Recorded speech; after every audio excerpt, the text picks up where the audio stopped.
October மாதம் 14ஆம் தேதி திருச்சியில் உள்ள பஞ்சவர்ணீஸ்வரர் கோவிலுக்கு ஆய்வறிஞர் திரு பாண்டியனையாவின் தலைமையில் 5ஆம் தமிழர் சங்கம் கல ஆய்வுக்கு சென்றிருந்தது. அந்த கோவில்ல மிகவும் பிரபலமானது இந்த சைக்கிள் சிற்பம்.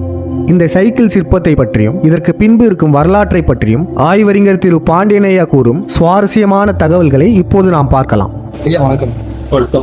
ஐயா, இப்ப நம்ம திருச்சி பஞ்சவர்ணீஸ்வரர் கோயில்ல இருக்கோம். ஆமா, இந்த கோயில்ல சைக்கிள் இருக்கிறதா சொல்றாங்க. அதை பத்தின விளக்கம் என்ன சொல்லுங்க? பஞ்சவர்ணீஸ்வரர் ஜெயின மதத்துடைய கொடியில 5 வண்ணங்கள். அந்த ஆசை மதத்தின் 6 வண்ணங்களுக்கு பார்த்தா 5 வண்ணத்தை நீக்கிட்டு 5 வண்ணங்கள். ஸோ முருகனின் ஆசை மதத்திற்கு மாறாக உருவாக்கப்பட்டதான் ஜெயின மதம். அதுல 5 வண்ணங்கள்.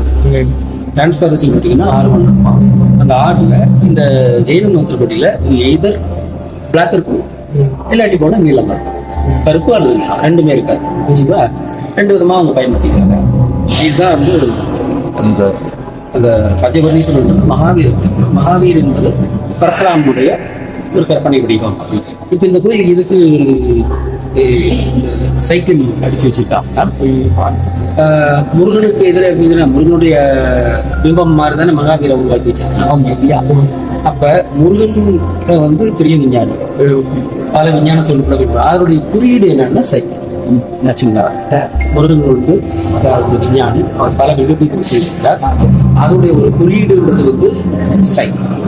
அப்ப அந்த சைக்கிளை ஏன் அடிச்சிருக்காருன்னா, முருகனினுடைய கண்டுபிடிப்புகள் அனைத்தையும் அல்லது அதுவரை இருந்த அனைத்து விஞ்ஞான கண்டுபிடிப்புகளையும் பரசுராமன் என்ற மகாவி சுவடு தெரியாமல் அழித்துடித்தான். ஏதோ ஒரு 1500 வருஷத்துக்கு முன்னாடி இருக்கலாம். ஆனா அப்போ சைக்கிள் கிடையாது இல்லையா?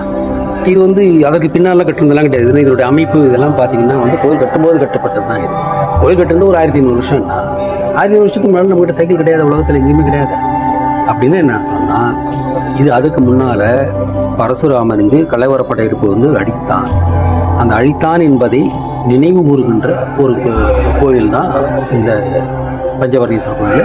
இதில் இந்த சிற்பம்ன்றது அதுதான் குறிக்கும். அதாவது முருகன் தான் விஞ்ஞானத்தை கண்டுபிடிச்சவர். விஞ்ஞானத்தினுடைய முதல் பெரும் விஞ்ஞானின்னு சொல்லலாம் முருகனை. அவருடைய கண்டுபிடிப்புகளை கொடுக்குற ஒரு தத்துவார்த்த வடிவம் தான் சைக்கிள். அதை குறிக்கிறது தான்.